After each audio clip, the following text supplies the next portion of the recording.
बिस्मिल्लाहिर्रहमानिर्रहीम।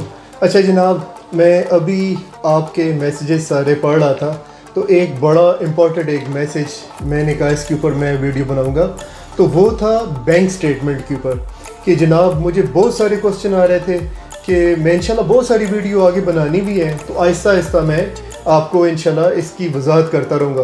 तो bank statement के ऊपर आज मैं वीडियो बना रहा हूँ क्योंकि बहुत सारे लोग ये सवाल पूछ रहे थे कि जनाब बैंक स्टेटमेंट। तो सर विदाउट बैंक स्टेटमेंट आप कोई भी लीगल वीज़ा अप्लाई कर ही नहीं सकते पाकिस्तान से, चाहे आप स्टूडेंट के लिए कर रहे हैं, चाहे आप विज़िट के लिए कर रहे हैं, चाहे आप वर्क परमिट के लिए कर रहे हैं।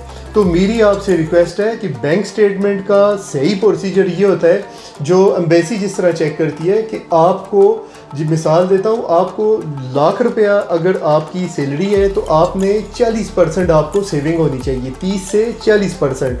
जैसे मिसाल देता हूँ, आपका कोई बिज़नेस है तो उसमें से 40% आपके पास सेविंग होनी चाहिए, कम से कम 30-35 लाख तक स्टेटमेंट होनी चाहिए। वहाँ पे एक बड़ी जो आप लोग एक जल्दी में जिस वक्त कोई चीज़ हम लोग काम करते हैं, मिसाल देता हूँ, हमने वीज़ा पे अप्लाई करना, हम लोग क्या करते हैं, एकदम करोड़ रुपया मांगो और बैंक में रखा, और जिस वक्त हम अप्लाई करते हैं तो वीज़ा रिजेक्ट हो जाता है। उसकी वजह ये होती है कि आपको ये प्रूफ देना होता है कि आपने ये पैसे लाए कहाँ से हैं, आपका बिज़नेस क्या है, आपकी जॉब क्या है, आप क्या काम करते हैं। अगर आप ये शो करने में नाकाम हो जाते हैं तो सर आपका वीज़ा रिजेक्ट हो जाता है। दूसरा, आज मैं जिसके ऊपर बड़ी इंपॉर्टेंट वीडियो बनाना मैंने लाजमी समझा है कि जी एक से मैंने बात की, सर बैंक स्टेटमेंट तो मसला ही नहीं है। मैंने कहा कैसे बनाओगे? जी जनाब मेरा जानने वाला है, मैं बैंक वाले को बोलूँगा तो वो मुझे फेक भी बना के दे सकते हैं, हम पैसे भी बीच में डाल सकते हैं। तो सर आपने कोई भी वीज़ा अप्लाई करना है तो आपने बैंक स्टेटमेंट फेक नहीं लगानी, किसी किस्म का डॉक्यूमेंट आपने फेक नहीं लगाना। अगर आप फेक लगाएंगे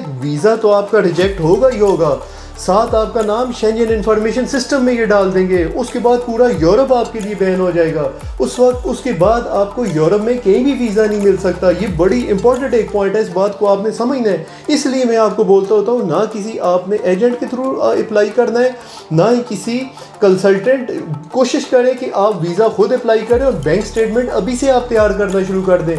कम से कम आपके पास 6 महीने की स्टेटमेंट तो हर एम्बेसी मांगती है, 6 महीने से साल आपके पास स्टेटमेंट होनी चाहिए। पूरी प्लानिंग के साथ काम करना है, कोई भी काम करना है तो बैंक स्टेटमेंट आपको चाहिए।